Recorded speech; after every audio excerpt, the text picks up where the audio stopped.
Hey nappy friend, welcome back to our nappy little club. You're home now and we saved your spot. Tonight we are travelling far, far back to a time of gold and sand, to the banks of the mighty Nile, but perhaps a little further south than you might expect. We're going to the land of Kush, the Kingdom of Nubia. Imagine the sun, a warm, heavy blanket on your skin, the air thick with the scent of dry earth and the distant, sweet perfume of acacia blossoms. The world is painted in ochre, deep brown, and the brilliant, impossible blue of the sky. You're about to embark on a journey of immense discipline and silent sacrifice. You probably wouldn't survive the training, to be honest. It's quite intense. But here, in our cozy space, you're perfectly safe and relaxed. So before your eyelids get too heavy, if you genuinely enjoy what I do here, tap that like button and subscribe to keep our sleepy adventures coming. After all, nobody wants to miss out on history, right? Take a moment to let us know in the comments where you're watching from and what time it is in your corner of the world. It's always a quiet joy to see how far our little club reaches. So dim your lights, tune into the soft, comforting fan hum, and ease gently into tonight's journey, because you're now officially in Nappy Community.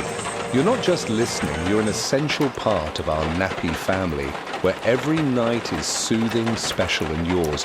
You're safe, valued, and always welcome.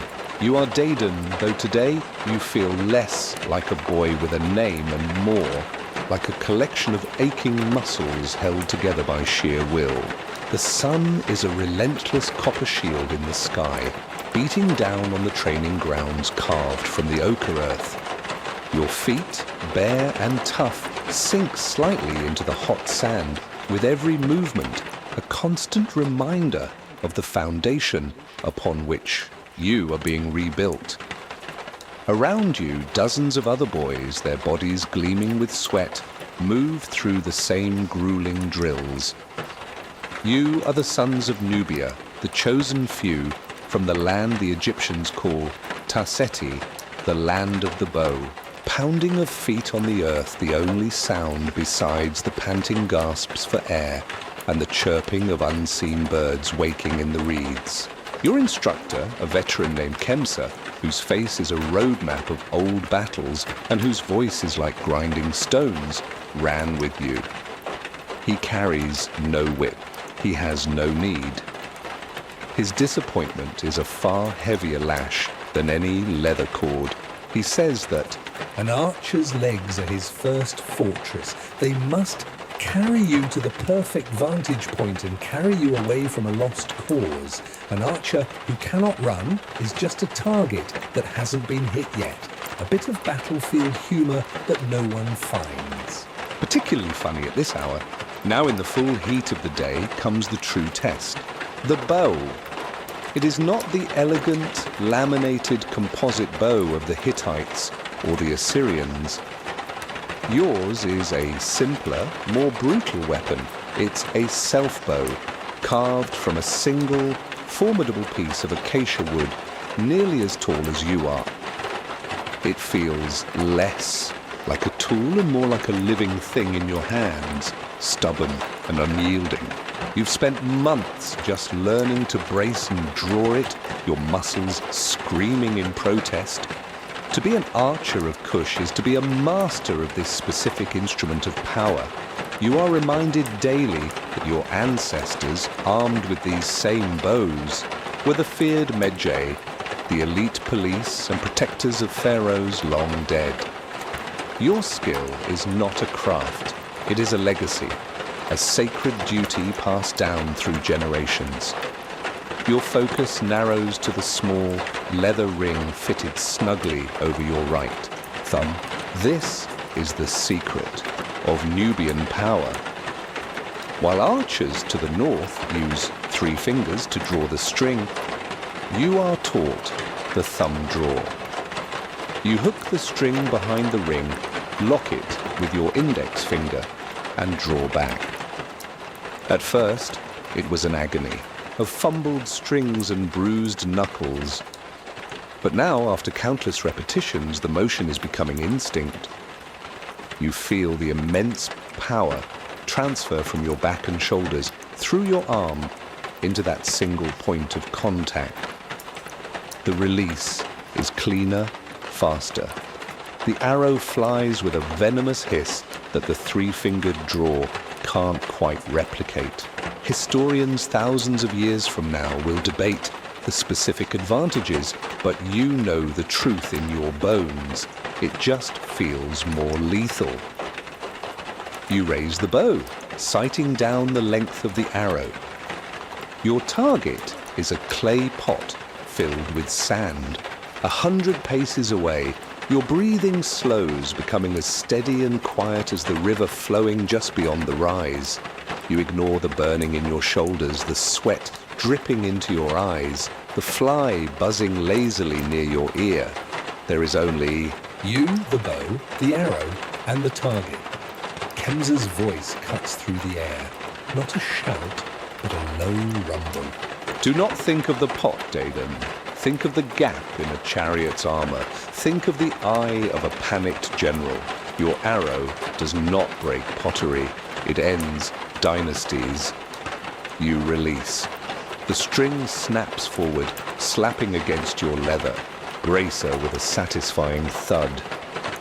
The arrow disappears, then reappears for a fleeting moment, a dark streak against the bright sand before the pot disintegrates into a puff of dust. A quiet nod from Kemsa is more rewarding than any medal. As you retrieve your arrow, you allow yourself a moment of reflection, a dangerous luxury. You look north, downriver, toward the great and ancient land of Kemet, of Egypt. For centuries, your people have been their guardians, their mercenaries, their rivals, and sometimes their rulers.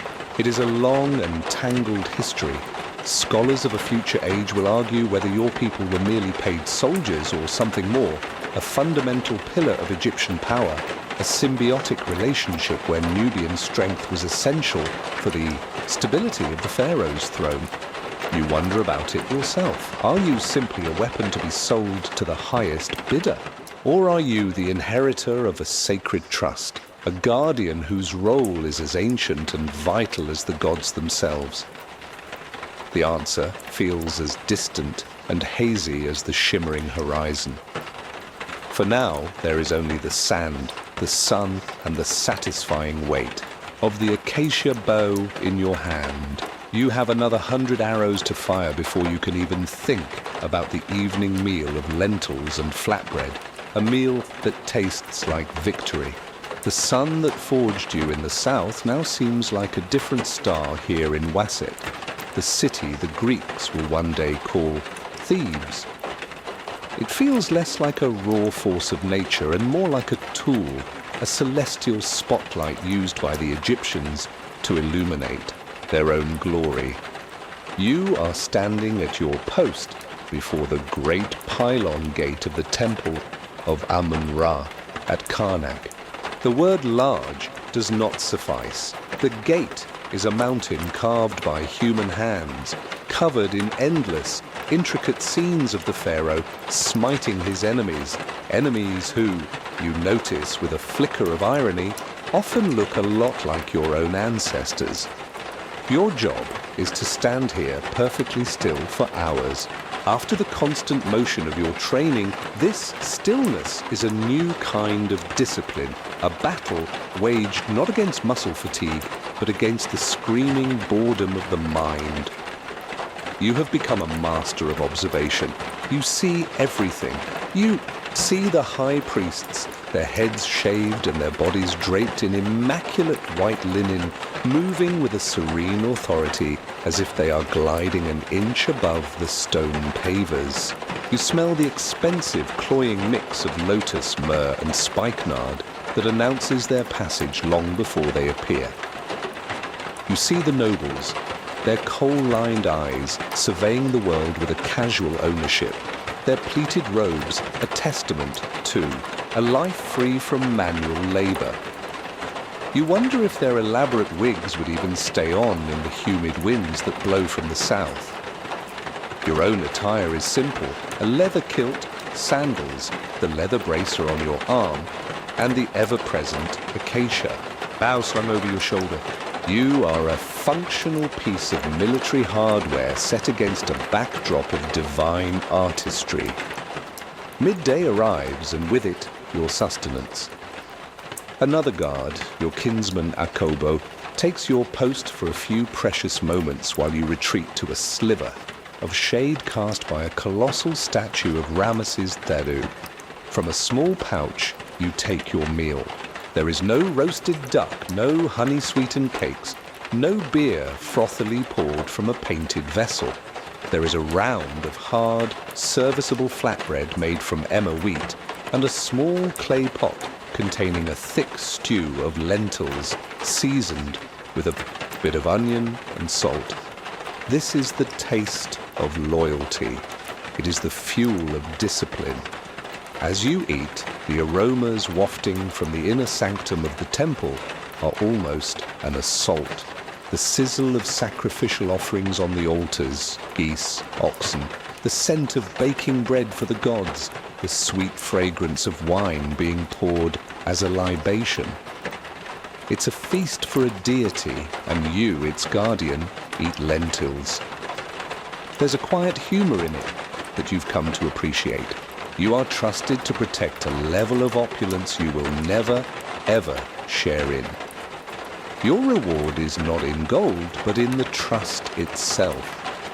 Your duties are more varied than just standing sentry. You are part of the Medjay, a name that once referred to a specific desert tribe but has now become synonymous with the elite police force of Egypt, a force comprised almost entirely of your Kushite brethren. Some days you are not here, amidst the splendor of Karnak. Some days you patrol the West Bank in the searing, silent heat of the Valley of the Kings.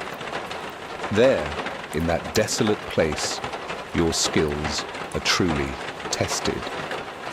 You learn to read the shifting sands, to spot the faintest trace of a tomb robber's passage, to distinguish the sound of a desert fox from that of a thief's chisel. Standing guard at a temple is about presence. Policing the necropolis is about perception. You guard the dead from the living, ensuring that the pharaoh's journey through the underworld is not disturbed by the greedy. Historians will one day marvel at the security of these tombs, and the answer to their questions is you, walking silently through the ravines with an arrow nocked, your eyes scanning the cliffs. From your shaded spot, you watch a procession of priests enter a smaller chapel. You hear the rhythmic shaking of the sistrum and the low drone of their chanting. They are practicing Heka, the Egyptian concept of magic, of authoritative utterance. They believe their words, spoken with the correct intonation and ritual purity, can bend reality to their will, compelling the gods to act. You watch their precise, almost theatrical gestures with a professional curiosity. It is powerful in its own way, this magic of words and symbols, but it feels complicated. You find yourself quietly touching a small, smooth stone tucked into your pouch. It is from the fourth cataract of the Nile, near your home. It has no hieroglyphs carved into it. No priest has consecrated it, but it holds its own power, a connection to the raw, elemental spirits of your land, to the fierce lion god Apedamak, who is not worshipped in these grand temples. The priests have their Heka. You have your bow and the quiet faith of your own people. This is the central debate of your life, the one academics will ponder in millennia to come. How much of you is Egyptian, and how much is still Kushite? You speak their language flawlessly. You understand the nuances of their complex pantheon, knowing when to bow your head for Amun of Thebes, and when to show reverence for Osiris. You are in many ways a perfect cog in their magnificent machine, yet in the barracks at night you and your brothers speak Nubian. You share stories of your homeland, of the great queens, the Kandake's, and the herds of cattle by the river. You practice a form of ritual wrestling that baffles the Egyptian soldiers. You are in this world, but are you truly of it? You exist in a state of perpetual cultural negotiation. You serve the Egyptian god-king, but you have not forgotten the kings of Kush who came before, the ones who were once masters of this very land. Your loyalty is to the pharaoh who pays you and trusts you, but your soul, you suspect, still answers to the south. A kobo motions to you, your break is over. You rise, stow your empty pot, and walk back to your post, a silent, dark-skinned guardian at the heart of the world's most brilliant empire, a living embodiment of the line between two great civilizations. Your duty at the temple gate is done for the day. The sun begins its slow descent, painting the sky in hues of orange and purple. But the city of Wasit does not rest. It merely changes its rhythm. You step away from the sacred precinct of Amun-Ra and into the living, breathing, chaotic heart of the greatest city in the world. The transition is jarring. The serene, incense-heavy air of the temple gives way to a thick stew of smells. Roasting fish from the riverside stalls, the sweet scent of dates piled high in the market, the sharp tang of donkey dung on the packed earth streets, and the sweat of 10,000 people living their lives in close quarters. Here, you are no longer a static guardian of the gods. You are a moving piece of the pharaoh's power, and your presence changes the entire board. As you walk, a strange and silent parting of the ways occurs. The bustling crowd, a river of humanity, flows around you as if you are a great dark stone. Merchants hawking their wares suddenly find their voices stuck in their throats as you pass. A group of noisy children chasing a hoop falls silent, their eyes wide with a mixture of fear and awe. A wealthy woman, her fine linen robe rustling, instinctively pulls her servant closer. No one meets your gaze directly. They look at your chest, your sandals, the formidable bow on your shoulder, but never your eyes. It is a strange form of respect, one born not of affection, but of acknowledged lethality. You've often thought that for all the deference you are shown, no one has ever casually invited you to share a jar of beer. You are not a neighbor. You are a weapon, temporarily sheathed. You catch a glimpse of your own reflection in a polished copper mirror hanging in a metal worker's stall. You see what they see. Your skin is the color of rich, dark river earth after the inundation. Your hair is tightly braided in rows, a style of your people. On your cheeks are the fine, raised lines of the ritual scars you earned upon your coming of age, marks that tell the story of your clan and lineage. In this moment, you understand that you are a living hieroglyph. The Egyptian artists who paint scenes of tribute and conquest on the tomb walls depict men who look just like you, with the same broad shoulders, the same powerful build, the same markers of Kushite identity. You are not just a man, you are a symbol, a walking representation of the pharaoh's reach and the strength of the lands to the south. You embody a concept, the idea of foreign power, harnessed for Egyptian security. Your path takes you past the scribal quarter, where men sit cross-legged, taking dictation and keeping accounts. Most work on expensive sheets of papyrus, but you notice one young apprentice practicing his craft on a cheaper medium. He's using an ostrakon, a simple shard of broken pottery, as a sort of ancient notepad. As you pass, you see what he has been sketching, likely out of boredom. It's a caricature, quickly and deftly drawn, of a Nubian archer. The artist has exaggerated the size of your bow and the large gold earring that is common among your people. It's not meant to be malicious, perhaps, just an idle doodle. Yet, it strikes you. To this scribe, you are a type, a character as recognizable and easy to sketch as a crocodile or an ibis. It is a small thing, a piece of trash to be discarded, but it reminds you that while you see individuals when you look at the Egyptians, they so often see a category when they look at you. This leads you to a deeper contemplation as you navigate the crowded streets. The Empire of Egypt is a cosmopolitan place. You see pale-skinned Libyan merchants arguing over the price of olive oil. You see Asiatic traders from Rejenu, their dark beards and distinct robes marking them as men of the Levant. You see the Egyptians themselves, a people of the river whose skin tones range from the olive complexion of a delta fisherman to the deep brown of a laborer from Aswan, not so far from your own border.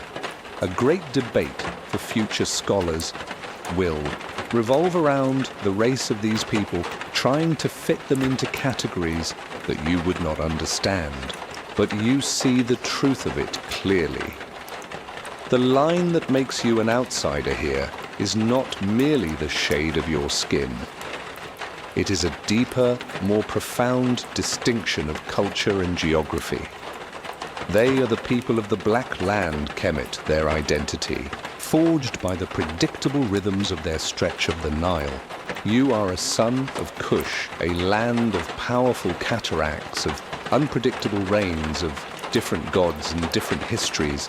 The chasm between you is not one of race, but of place. They are who they are because they are from here. You are who you are because you are from there, south of the first cataract, a place they view as both a resource to be exploited and a danger to be contained. You are the living embodiment of that contradiction. And as long as you serve in their capital, you always will be. Finally, you reach the barracks, a walled compound near the southern edge of the city. The moment you pass through its gates, the immense weight of being a symbol lifts from your shoulders. Here, the air changes. You hear the familiar melodic sounds of your Nubian tongue. The smell is of the foods of your home, not the feasts of the temple. A group of your brothers are engaged in a fierce wrestling match, a display of strength and skill that is uniquely Kushite. One of them sees you and calls out your name, not with fear or deference, but with the easy camaraderie of a shared life. Here, you are not a caricature on a pottery shard. You are not a fearsome weapon. You are not a living hieroglyph. You are simply Dedan among his own people. And in this small patch of Kush, within the heart of Egypt, you can finally, quietly, be at peace. The comfortable, if detached, rhythm of your life in Wasit has been shattered. A new wind has blown up from the south, from the sacred mountain of Gebel Barkal, the seat of your kings and the southern home of the great god Amun. Word arrived. Like a lightning strike, the Delta princes of the north, the Libyan Danists, have grown bold. Under a leader named Tefnacht, they have united and are pushing south, threatening the holy city of Wasit itself. The pharaoh of Kush, Pia, has answered. He is not just repelling an invasion, he is launching a crusade. And you, Dedan, have been recalled from your guard post to join the grand army of Kush. The days of tasting loyalty in lentils are over. Now you will taste the dust of conquest. You are marching. For weeks you have been marching. You are one of thousands, a river of dark bodies moving north along the Nile. The dust kicked up by the army is a constant companion, a gritty brown. Cloud that coats your skin works its way into your throat and settles in the folds of your kilt. The rhythmic tramp of 10,000 pairs of sandals on the dry earth is the new pulse of your life, a sound so constant It has become a form of silence. On the river beside you, the Kushite fleet keeps pace, their sails white against the blue of the water, with the magnificent cedarwood barge of Pi himself at its center. This is nothing like being a policeman in the Valley of the Kings. This is the raw, kinetic energy of history being made, and you are a single, focused particle within it. This is not a war of plunder. That has been made clear by the priests of Amun who march with you. Every morning before the march begins, and every evening when the camp is made, they lead the army in prayer and hymns. PA's official declaration, read aloud to every company, rings in your ears. This is a holy campaign to restore the sanctity of Amun's worship, which has been corrupted and neglected by the decadent, impious rulers of the north. You are not soldiers, you are purifiers. You are not invaders, you are liberators, returning the two lands to the one true faith. You feel this fervor in your bones. After years of guarding the gilded emptiness of the Theban temples, this feels real. You are no longer protecting the legacy of long-dead pharaohs. You are fighting for the glory of your own king and your own God. It's a powerful feeling, a righteous fire that makes the endless marching and the meager rations seem like a small, worthy sacrifice. You see PA for the first time not in a grand procession, but in the gritty reality of the campaign. He is not a distant, perfumed figure. He walks among the companies, his eyes burning with an intensity that seems to take in every single soldier. He is taller than most, a commanding presence, and he moves with the easy grace of a leopard. He speaks to the commanders, his voice calm but resonant with absolute authority. He does not speak of borders or territory. He speaks of destiny, of the will of Amun.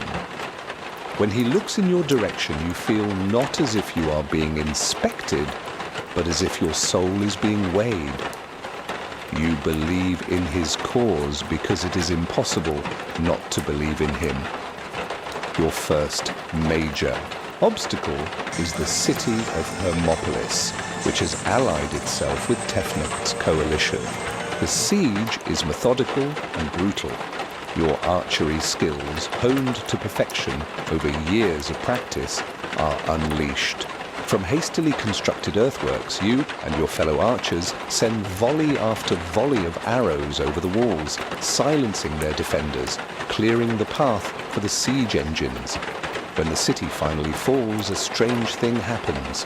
While commanders and soldiers focus on securing the city and rounding up prisoners, PA does something unexpected. He strides past the treasuries, past the surrendering nobles, and makes his way directly to the city's stables, the home of the ruler's famed chariot horses. You are close enough to witness his reaction. The great king, the conqueror, the chosen of Amun, looks upon the horses and his face twists into a mask of genuine rage and sorrow. They have been neglected during the siege. Their ribs show, their coats are matted, and their magnificent spirit is dimmed by hunger. I swear! Paye's voice booms, his anger more terrifying than any battle cry. As Ra loves me, as my nostrils are rejuvenated with life, it is more grievous in my heart that my horses have suffered hunger than any other evil deed that you have Done! He personally oversees the watering and feeding of the animals, his hands, which command armies, now gently stroking the muzzle of a grateful stallion.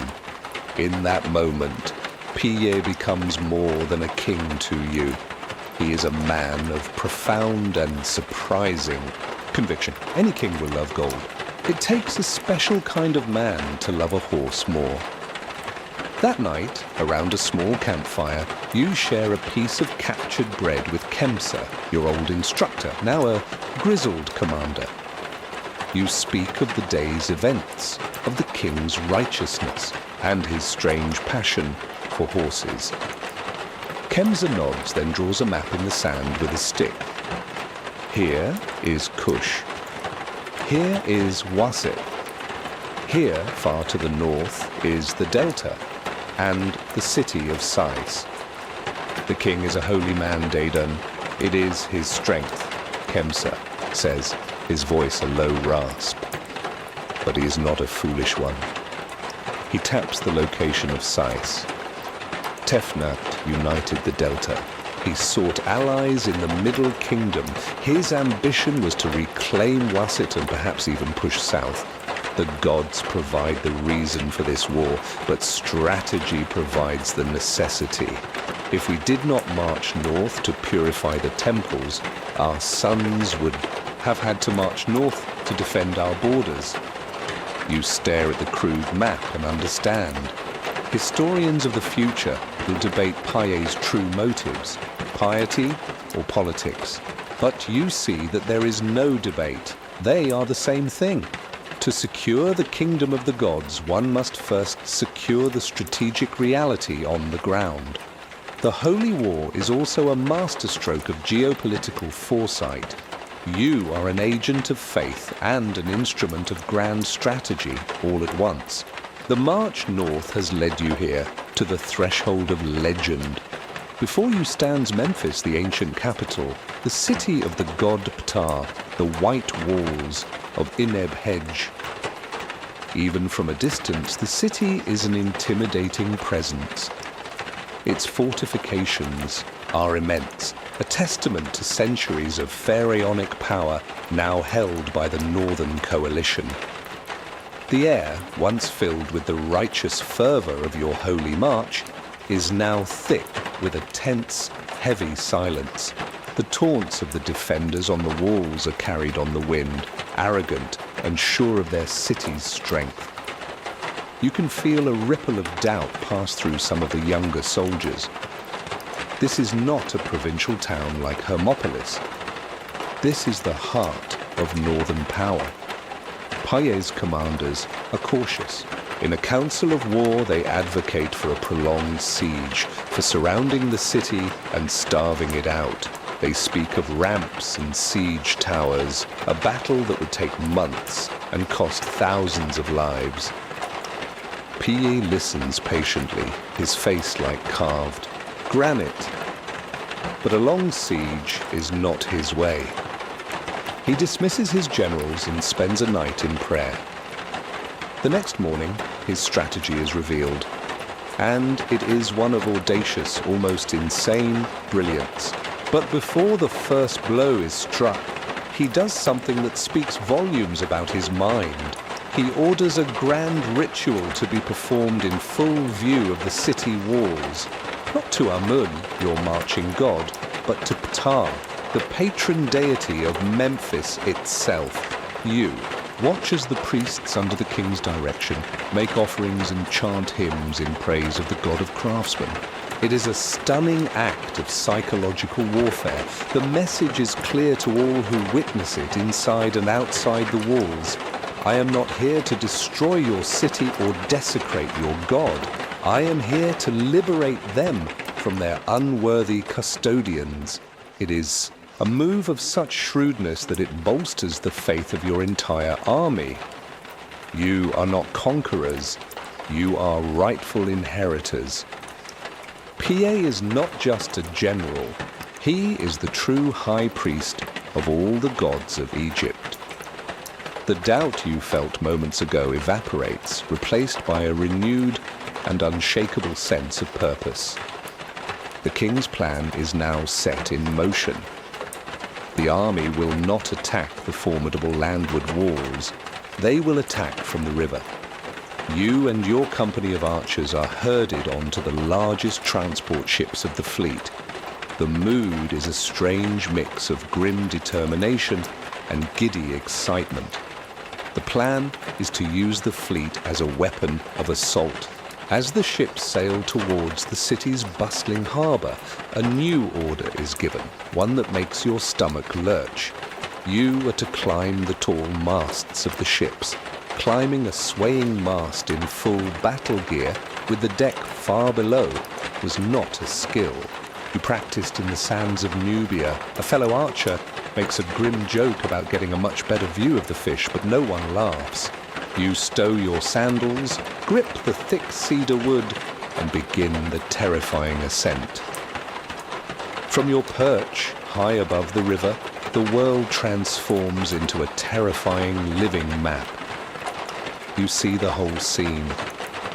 The massive Kushite fleet converging on the harbour, the defenders scrambling on the walls, their formations looking surprisingly disorganised.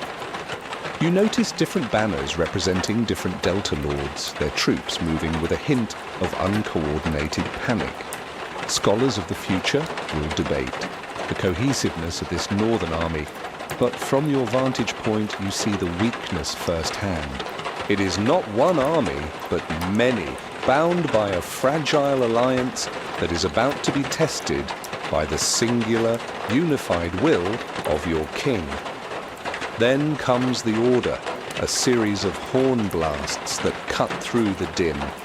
The battle for Memphis begins. Your ship, along with dozens of others, rams against the harbour fortifications. And from your high positions on the masts, you and hundreds of other Kushite archers become like gods of vengeance.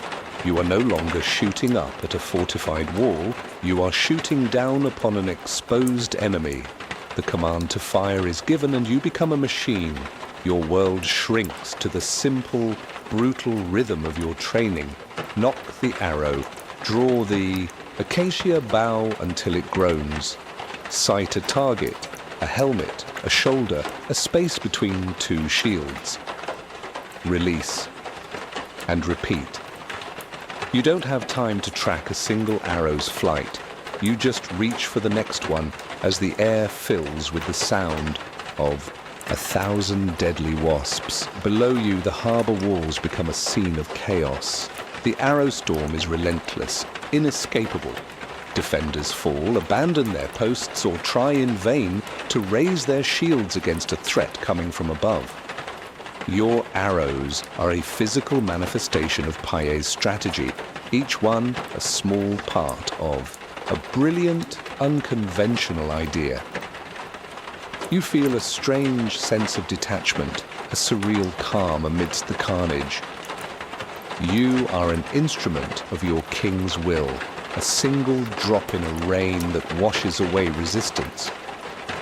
The faith that brought you here is now married to a tactic of genius, and the result is overwhelming. Under the cover of your barrage, Kushite shock troops swarm from the decks of the ships onto the walls, their axes and spears meeting a broken and demoralized defense. A great cheer erupts from the river as the banners of the northern princes are torn down, replaced by the standard of Pi. Memphis, the great white walls, has fallen in a single, decisive, audacious stroke. You cling to the mast, your arm aching, your quiver nearly empty, watching the unstoppable tide of your army pour into the heart of northern Egypt. Your faith in your king, now absolute, his legend sealed in blood and brilliance.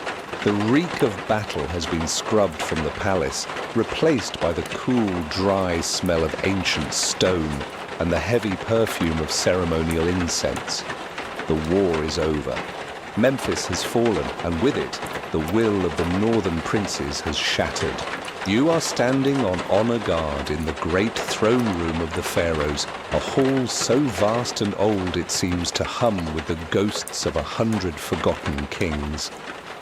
Your duty is, once again, to be still.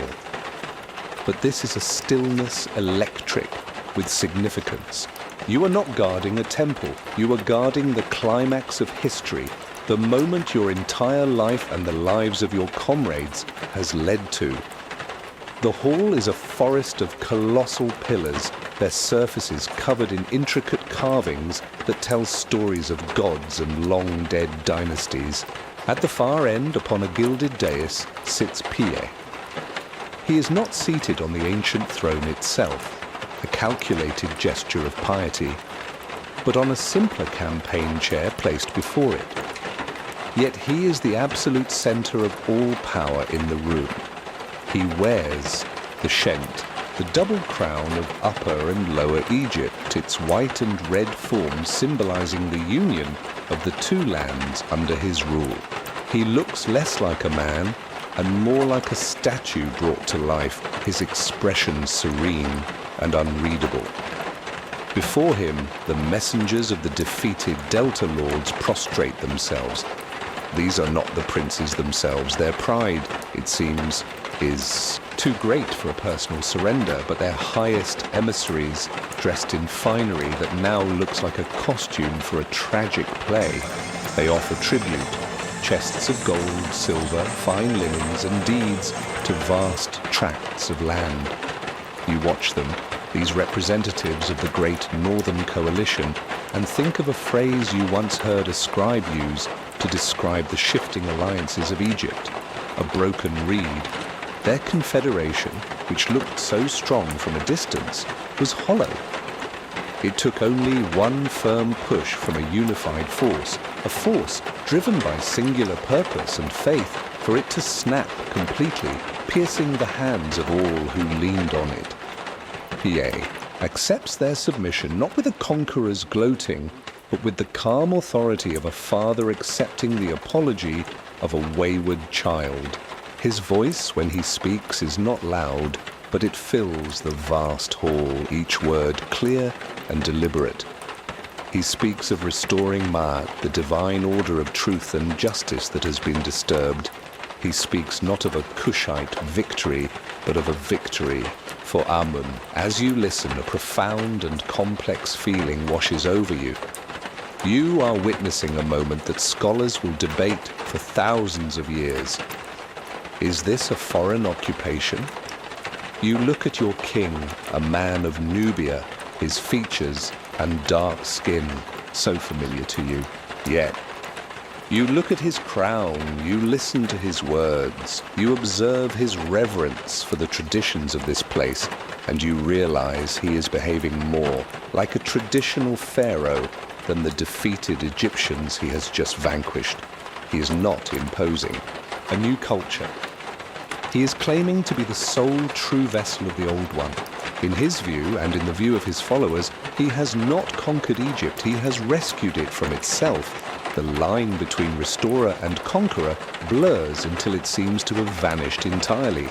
You feel an immense surge of Kushite pride, but it is tangled with a strange sense of continuity, as if this was not an invasion at all, but the Nile Valley's own immune system, rising from the south to heal a sickness in the north. Then comes the king's final decree, and it is the most shocking move of all. He has accepted their oaths of fealty. He has installed loyal governors. He has re-established the proper offerings at the temple of Ptah. And now, he announces, it is time to go home. The army is to gather the tribute, load the ships, and prepare for a triumphal procession south, back to the holy mountain of Napata. A murmur ripples through the assembled Kushite commanders, a quiet shock that you feel yourself. You have just conquered the world, and now you are leaving. You look at the faces of the Egyptian emissaries, and you see their stunned disbelief mixed with relief. Your duty ends, and you step out of the silent, heavy air of the throne room into the bright Egyptian sun.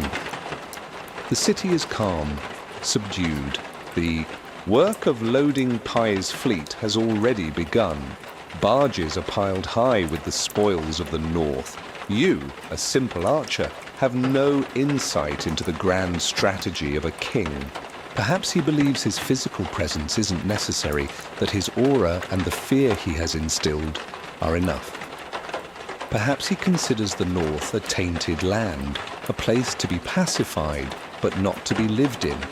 Or perhaps this whole campaign for him was the ultimate pilgrimage, and its purpose was the victory itself, not the tedious aftermath of ruling.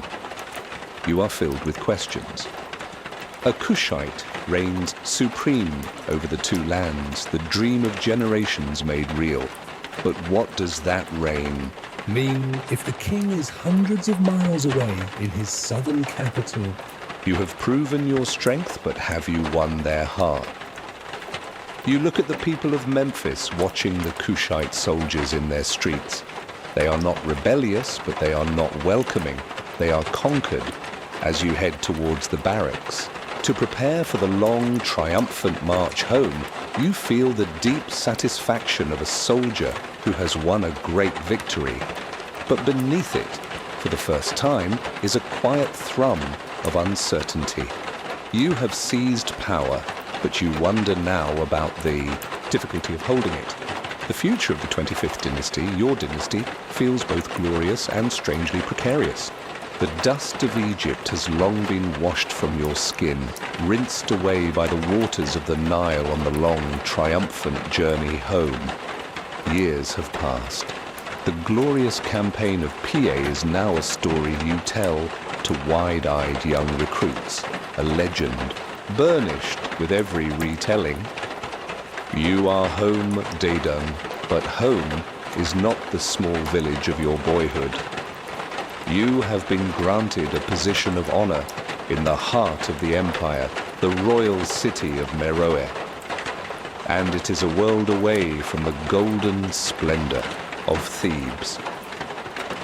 Meroe is a city of red and black. The sandstone buildings glow with a deep, ruddy warmth under the relentless sun. Great mounds of black slag, the byproduct of countless iron smelters, glitter on the outskirts of the city, testaments to a power that does not just pray to the gods, but forges the very earth into tools and weapons. This is the source of Kushite. Strength, a secret of metallurgy that makes their spear points harder and their axes sharper than any in the north. The air is often thick with the smell of hot metal and charcoal fires, a stark contrast to the perfumed incense of the Theban temples. Here, power feels more visceral, more tangible. It is a city that works. You are older now. The explosive power in your shoulders has matured into a steady strength. Your face is lined from years of squinting into the sun, and your hair is streaked with grey. You are a captain of the Royal Guard, a position of great respect. Your duty today is light, A-R-T, slow patrol through the sacred precinct of the city. You find yourself standing before a tall stela of reddish sandstone erected to commemorate a great queen. It is covered from top to bottom in writing.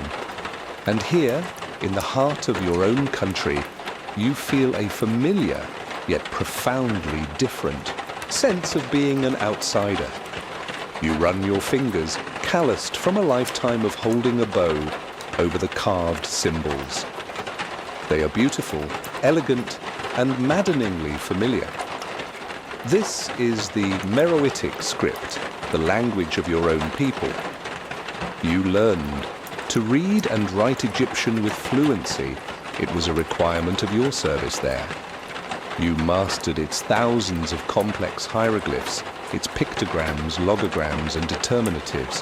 But this, your own mother tongue in its written form, remains a partial mystery. You can recognize it, of course. Historians will one day confirm that your people performed an intellectual miracle. They distilled the unwieldy Egyptian system into a sleek, efficient alphabet of just 23 signs. You look at the script and marvel at its genius compared to the labyrinthine writing of the north. Here, on this stela, are the formal hieroglyphs, reserved for royal and religious declarations.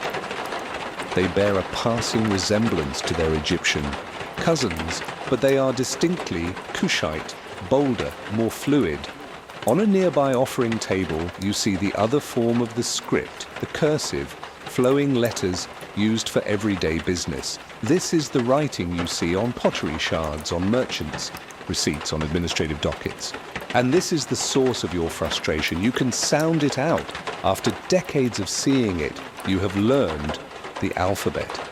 You can trace the symbols for a great king's name, Arakamani, or a mighty Kandake Amanirenas. You can form the sounds of the words with your mouth, but the meaning remains locked away.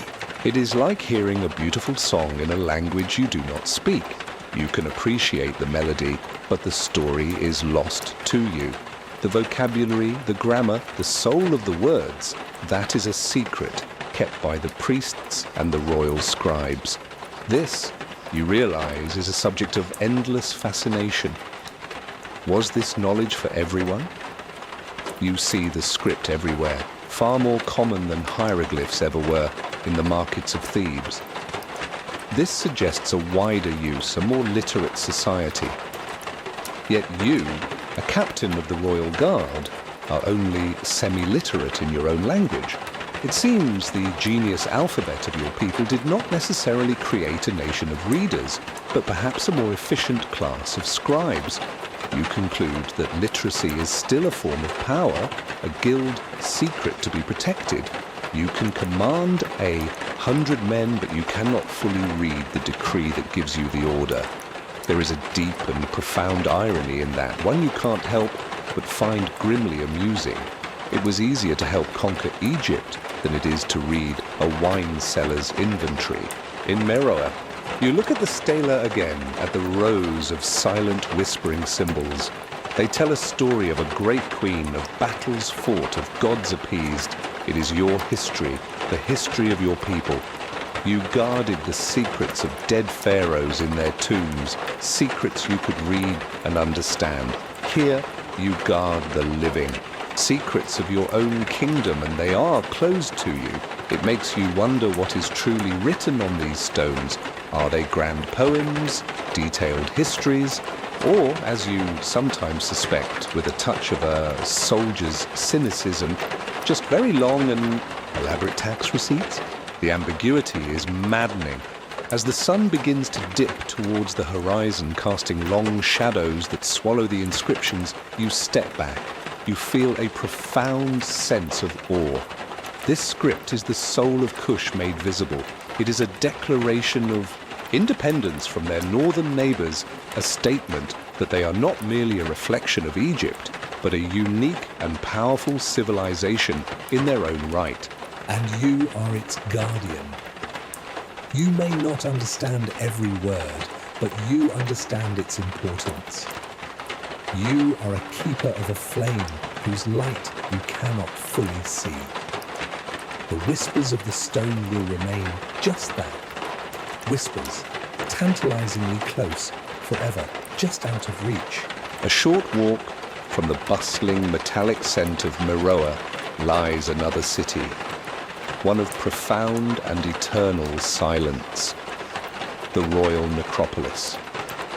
You stand on a low rise, looking out over a field of pyramids that stretches across the sandy plains. The sight is both familiar and startlingly different from the stories and depictions of the ancient tombs in the north. This is not the Egypt you knew. This is uniquely, powerfully Kushite. You recall the tales the Egyptian soldiers told of the Giza Plateau, of 3 colossal mountains of limestone that dwarfed everything around them, built by ancient kings as a testament to sheer power and manpower. These are not those. The pyramids of Meroe are smaller, more numerous, clustered together like a forest of stone thorns. They are impossibly steep, their sides angled sharply towards the heavens as if they were giant spearheads thrusting out of the earth, made from the same reddish-brown sandstone as the living city. They seem to absorb the fierce sunlight, glowing with a deep inner warmth. They are not monuments of brute force, they are monuments of elegance. This is a fact that scholars and builders will one day study intently. Your people revived the art of pyramid building, more than 1,000 years after the Egyptians had abandoned it for hidden tombs in the west bank of Thebes. But as you look at them, you know in your gut this was no mere imitation. This was a reclamation. The rulers of Kush, seeing themselves as the true heirs to the Nile Valley's oldest traditions, chose the most ancient and potent symbol of kingship and perfected it. They stripped away the obscene bulk of the Old Kingdom pyramids and focused on the essence, the sharp, soaring line that connects the earth to the sky. While Giza was built to overwhelm the senses, these seem designed to elevate the spirit. You feel a quiet surge of pride. Your kings did not copy, they refined. You walk among them, the silence broken only by the soft crunch of your sandals on the gravelly sand and the low moan of the wind. You approach the pyramid of a great king, perhaps Natakamani, and find the small attached funerary chapel of its eastern base. You step out of the blinding sun into the cool, dark interior. Your eyes adjust and the walls reveal their secrets, or rather, they display their mystery. Every surface is covered in carvings, vibrant reliefs depicting the king and his queen, Amanitore, making offerings to the gods. And everywhere there is writing. The same beautiful, enigmatic, Meroitic script you pondered in the city. Here the puzzle feels deeper. The pyramid is the tomb, the chapel is the gateway, and these words are the keys to the afterlife. They are the spells, the histories, the funerary texts that ensure the king's eternal journey. They are the most important words in his entire existence, and they whisper at you from the walls, their meanings just beyond your grasp. The reliefs show the immense wealth buried with the king deep in the earth beneath your feet. Gold collars, inlaid furniture, daggers with jeweled hilts, stacks of ivory tusks. You saw the riches in the tombs of Egypt, and you know the one thing that all treasure attracts: thieves. You spent years of your life battling the threat of Tumi. Robbers in the Valley of the Kings, a constant war of wits and vigilance. You feel a familiar protective instinct rise in you now.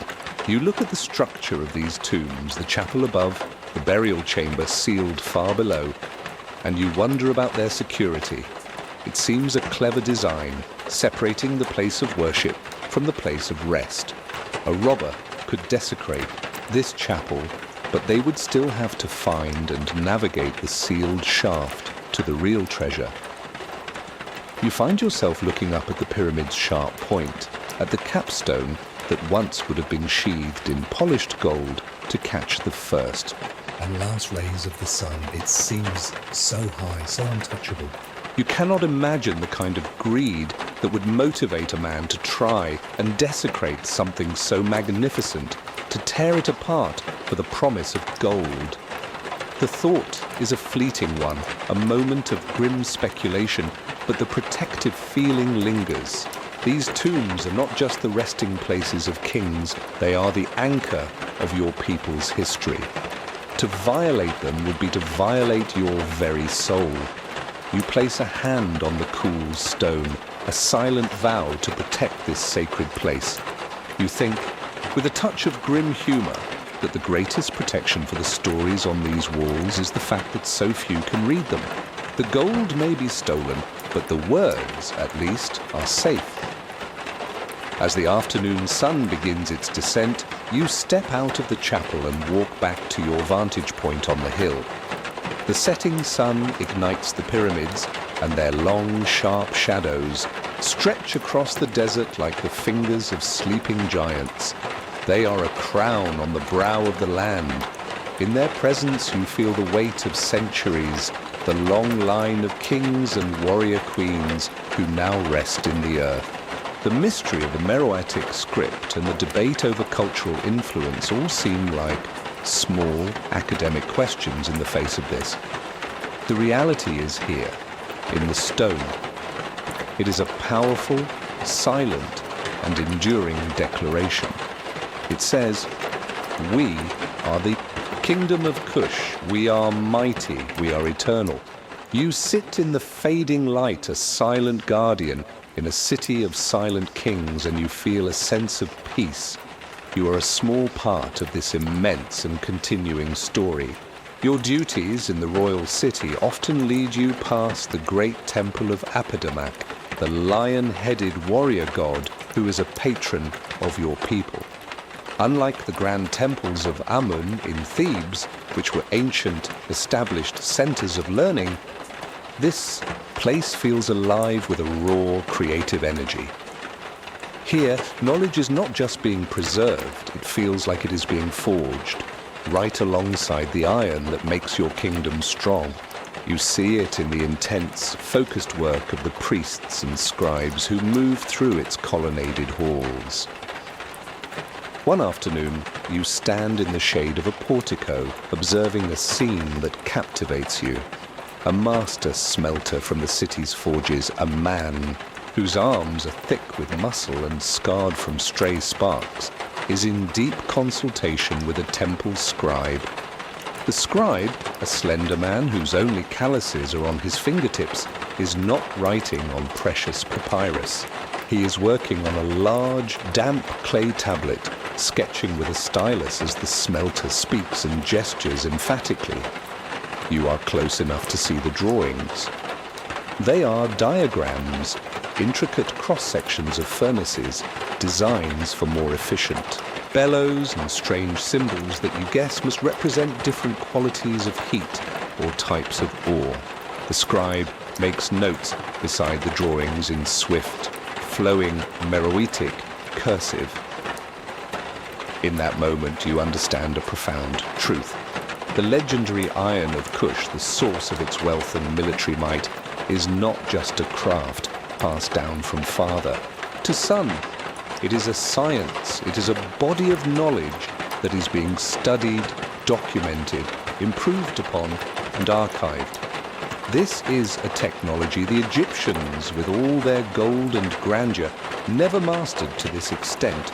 This knowledge is uniquely, powerfully yours. You realize you are looking at a page from a vast technical manual, a library of industrial secrets being written in a language few outside this kingdom would ever understand. The sun sets, and your thoughts turn from the fires of the earth to the fires of the heaven.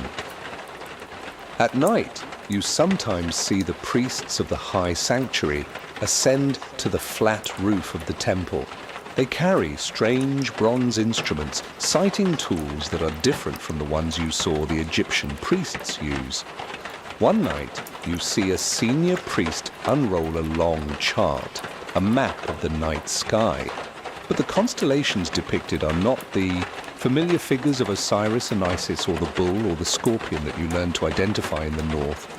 These are different shapes, different celestial beings. They are the stars as seen through Kushite eyes, a uniquely African map of the cosmos used to set the calendar for your kingdom's festivals and planting seasons. It's another piece of the puzzle, another hint that your people did not just borrow knowledge from Egypt, they built their own. These observations, the metallurgy, the astronomy, the unique alphabet, begin to coalesce in your mind into a grand and tantalizing speculation. This is the heart of a debate that will one day consume scholars. Was the wisdom of Meroe merely a translation of Egyptian ideas, or was it a great and independent intellectual tradition? Standing here, you feel the answer in your bones. You start to wonder about the true contents of the temple's library, the Per Ankh, or House of Life, whose sealed doors you guard but can never enter. What secrets lie on the thousands of papyrus scrolls and tablets stored within its cool, dark chambers? Is it only what you expect? Hymns to Apedamak, lists of royal accessions, records of tribute paid and received? Or is it so much more? Could Those scrolls contain treatises on philosophy, asking questions about the nature of the soul and the universe from a perspective that is not Egyptian, but uniquely Kushite. Are there histories, not just of your kings, but of the lands deeper in Africa, the lands from which the ivory, ebony, and gold flow? Perhaps there are manuals on statecraft detailing a form of government built around the power of the Kandakis, the Queen Mothers, a political system that baffles outsiders. Perhaps there are medical texts detailing the use of plants and herbs unknown in the pharmacopoeia of the North. You start to believe that you are guarding not just a collection of records, but a true library, a repository of a whole civilization's genius. The thought is staggering. It transforms the enigmatic script from a frustrating puzzle into the container of a priceless treasure. A lost world of thought, a universe of African knowledge, is sitting just feet from you, hidden behind a stone door and a veil of esoteric language. You watch two priests engaged in a quiet but intense debate over a single scroll, their hands flying as they make their points, and you realize their intellectual battles are as fierce as any you fought in Egypt. You look at the sealed library door, and a strange sense of awe and melancholy settles over you. The knowledge within is the true treasure of your kingdom, more valuable than all the iron from the forges or the gold from the southern mines. Yet it is a treasure you can never possess. You are its guardian, but its contents are beyond your reach. You find a dark humor in your situation, a warrior who has seen the wonders of the world, a captain in the service of a great king, is functionally illiterate before the greatest secrets of his own people. You wonder, with a sudden pang of anxiety, how durable this knowledge is. Is it being shared, or is it concentrated in the minds of a few old men? What happens if they are gone? Will the script fall silent forever? Will this vast library of thought slowly crumble, its knowledge dissolving back into the earth, leaving only whispers that flow silently under the sands of the Sudan? The mystery is no longer about what you cannot read, but the horrifying possibility of what might one day be lost forever. The iron-scented air of Meroe is different today. It is thick with anticipation, with the scent of celebratory flowers and roasting meats, and with the sound of thousands of voices murmuring in excitement. Today is the great procession, a festival honoring the gods and, more importantly, the royal line of Kush. You are on duty, your spear grounded, your posture perfect, forming a human wall with your company to hold back the eager crowds. You have performed this duty many times. You have seen the king, resplendent in his own finery, pass by to the respectful cheers of his people. But you know what and who they are truly waiting for. First come the priests, wafting clouds of incense and shaking the sistrums whose rattling sound is meant to soothe the gods. Then come the nobles of the city, their robes a riot of colour. Then the king's personal guard, your brothers in arms, their spear points gleaming. Then the king himself, his body rigid with the formal dignity of his office. The crowd roars its approval. He is their ruler, the commander of their armies, the strong arm of Kush. You watch him pass, your gaze sweeping the crowd for any sign of threat, your mind focused on the familiar calculus of your duty. But then the atmosphere shifts. The roar of respect for the king deepens into a sound of pure, unrestrained, spiritual ecstasy. The energy of the crowd becomes frantic, incandescent. Every eye strains to see past the king's retinue. The real center of the universe is approaching, and you, a man of discipline and order, feel the foundations of your simple, martial worldview tremble.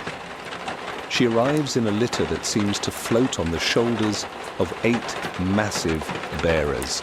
It is not merely a vehicle, it is a portable throne. Room a shrine crafted from ebony and ivory, slathered in so much gold leaf that it hurts to look at in the bright sun. You are a man of practicality, of Spartan living. Your worldly possessions could fit in a single sack. The sheer, unapologetic opulence of this display is staggering, a different language of power than the one you have ever known. This is the litter of the Kandake, the Queen Mother, the living goddess. As she passes, the guards part just enough for you to get a clear view. She is older, her face a mask of serene authority, but there is nothing frail about her. Where the king's power is in his rigid posture and the weapons his men carry, hers is in her stillness, in the slow, deliberate way her eyes sweep over her adoring people. She is not a consort or a figurehead. You know the histories, the truth. That is whispered among the high-ranking soldiers. The title of Kandake is not just for a king's mother. It is for a line of formidable female rulers, queens who have commanded armies and brought Roman governors to the negotiating table. The woman you are looking at is not just the king's mother, she is his co-ruler, the keeper of the state treasury, and if the need arose, his successor and commander-in-chief. Your life is one of scars, of calloused hands, of the simple logic of the sword and the bow. It is a world of masculine strength, of drills and discipline. Her world is one of divine ritual, of intricate politics, of a power so profound it needs no physical threat to be felt. You glance down at your own hands, scarred and practical, and then you see hers as she raises one to acknowledge the crowd. You notice a detail that freezes your blood. Her fingernails are covered in long, pointed sheaths of pure gold, making her elegant hand look like the talons of a gilded hawk. They are both beautiful and terrifying, a symbol that her touch can be one of either grace or utter destruction. You watch the faces in the crowd. You see men and women weeping with joy. You see them fall to their knees as her litter passes. And you finally understand a debate that the scribes sometimes have, the succession of the Meroitic throne. Is it the son who inherits from the father, as in so many kingdoms, or is it something different? Looking at the raw, visceral adoration Of the people for this woman, you realize the truth. The king rules, not because he is his father's son, but because he is her son. The royal blood, the divine legitimacy, flows through the mother. The Kandake is the wellspring from which the monarchy draws its power. The king is the arm, but she is the heart and soul of the kingdom. This revelation rearranges the world in your mind. The disciplined, hierarchical, male-dominated military structure you have lived in your entire life is just one pillar of the kingdom, and it may not even be the most important one. All your strength, all the forges of Meroe, all the armies of Kush, all of it exists to protect the divine principle embodied in that one woman.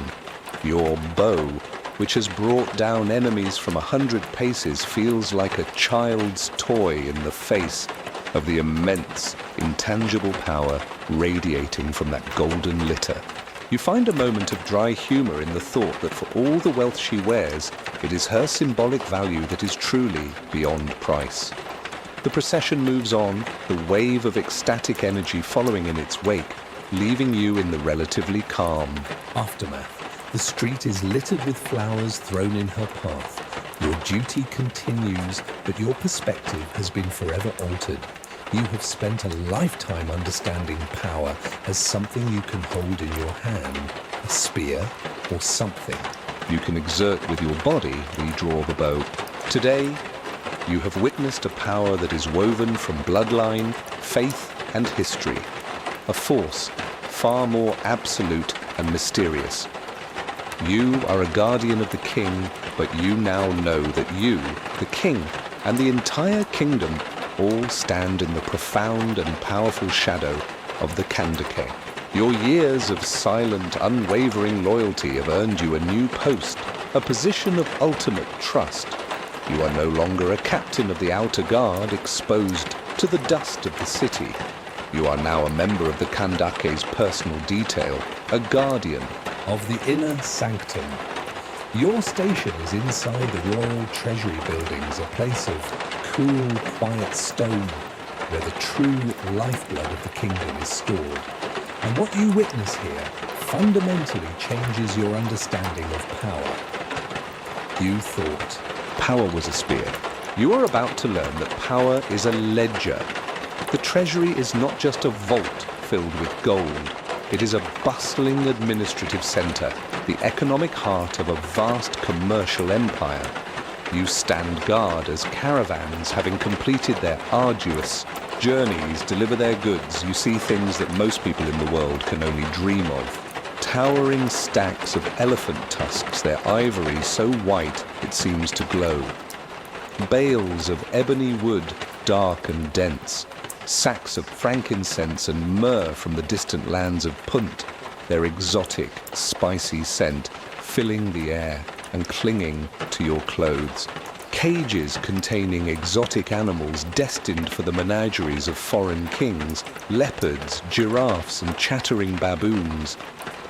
You are standing at the crossroads of Africa and the world, and all of it, every tusk, every feather, every peppercorn, flows through this room. This is the engine of Kush, and you finally understand the source of its wealth that allows it to build pyramids and challenge empires. The masters of the caravans, men with skin like leather, from a lifetime in the sun and eyes that have seen.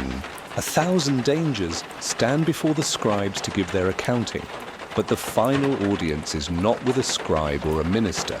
It is with the Kandake herself. When she enters the treasury, she is a different woman from the divine figure in the public procession. She wears simpler robes, her hair is bound practically, and she is not a distant goddess, but a focused, formidable executive. She is here to do business. You watch, fascinated, as she presides over the day's accounting. This is a topic of great debate for those who study kingdoms. Is the economy controlled entirely by the state, or do private merchants prosper? From your privileged vantage point, you see that the answer is complex. The Kandake speaks to the overseer of the royal gold mines in the eastern desert, and her tone is one of absolute command, demanding production quotas and logistics reports. The mines are clearly her property, the property of the state. But when she turns to the caravan masters, her tone shifts. She does not merely command, she negotiates. She discusses percentages, security fees for her soldiers who guard the trade routes, and prices for the Kushite iron goods they will take on their return journey. She is at once the absolute owner of the nation's resources and a shrewd partner to the entrepreneurs who move its goods. She presides over an economic system of stunning complexity, balancing state monopoly with a vibrant private sector. One of the caravan masters, a grizzled old man with a reputation for being a hard bargainer, disputes a tally. He speaks with respect, but without fear. The Kandake listens patiently, her eyes never leaving his face. She asks a few sharp, insightful questions, then turns to a scribe and asks him to read from a scroll from the previous year. The scribe's voice drones on, and at a certain point the Kandake raises a single finger. "There," she says, "the rate was agreed for 3 years. You were trying to renegotiate 2 years early." The caravan master's face falls. He bows his head, defeated not by a show of force, but by a sharp memory and a well-kept archive. She could have had him arrested, but she simply gives a slight, almost imperceptible smile. "The original agreement stands," she says, her voice final. Once all the accounts are settled, a scribe brings forward a series of clay tablets and papyrus scrolls, the official records and contracts for the goods received and the deals made. The Kandake inspects them closely, but she does not sign them with a reed pen. A servant hands her a small, heavy object on a chain, her personal seal. For each document, a small lump of wet clay is applied, and she presses the seal into it, leaving a perfect impression of a lion-headed god. That small, simple mark is the most powerful thing in the room. It is her word, her authority, her guarantee. A document bearing the unbroken seal of the Kandake is inviolable. It is law. It is currency. It is truth. The sight of it makes you realize that her golden talons were for show. This seal is her true weapon. Standing there amidst the glittering, evidence of a continental trade network, you connect all the pieces of your life. The iron science of the forges, the star charts of the priests, the steep pyramids of the dead, the very bow in your hand and the rations in your stomach. It is all funded by this. The military strength you have dedicated your life to is utterly dependent on the economic genius of the woman who sits before you. You had thought the heart of Kushite power was the army. You now understand the army is merely the hard outer shell, protecting the delicate, complex, and astonishingly profitable enterprise within. The Kandake's hand does not just wear the regalia of power, it forges the gold of an empire, coin by coin, contract by contract, seal by seal. Her astuteness, you realize, with a sense of profound awe, would rival that of any pharaoh who ever ruled, and her treasury is likely far, far richer. The sun melts into the western horizon, painting the sky in the colors of a cooling forge, deep orange, soft red, and finally, a dusty purple. You stand on the high ramparts of the royal palace in Meroe, a privileged post for an old soldier, whose eyes are still sharp. Below you, the city begins to light its evening fires, their smoke rising in thin, steady columns into the still air. In the distance, the steep pyramids of the necropolis catch the last rays of light, their pointed silhouettes like a row of dark, silent sentinels. Your gnarled hands rest on the familiar, smooth wood of your old acacia bow. It has been your companion for a lifetime, its grain holding the memory of every battle, every long watch, every moment of your journey. From this vantage point, you feel the threads of your life coming together. You see the boy you were, feet burning on the hot sands of the Nubian training grounds, every muscle screaming as you first learned to draw this very bow. You remember the taste of lentils and duty in Thebes, a lifetime spent as a silent, watchful guardian of another people's glory, a respected but lonely symbol of foreign strength. The dust of Pierre's holy war feels like a phantom grit on your skin, the roar of battle for Memphis a distant echo in your ears. You remember the pride and confusion of that victory, conquering the world only to return home to the heart of Kush. Here, in your homeland, the journey became an inner one. You recall the profound mystery of your own people's script, a language that spoke to you in whispers from the stone. You see the elegant spear-point pyramids and feel the awe of a civilization that did not copy its neighbors, but refined their ideas into a unique and powerful statement. You remember the thrill of discovery, realizing that behind the temple walls lay a universe of knowledge, a science of iron, a map of the stars, a library of thought that was fiercely, proudly Kushite, and you remember the Kandake. First, as a divine, untouchable goddess in a golden litter, a vision of absolute feminine power that seemed a world away from your own martial existence. Then, as a shrewd, formidable ruler in the treasury, her mind as sharp as any merchant's, her will the engine of a continental economy. For a long time, you saw these two worlds as separate, even opposite. Your world was the bow. Hard, simple, disciplined, sacrificial.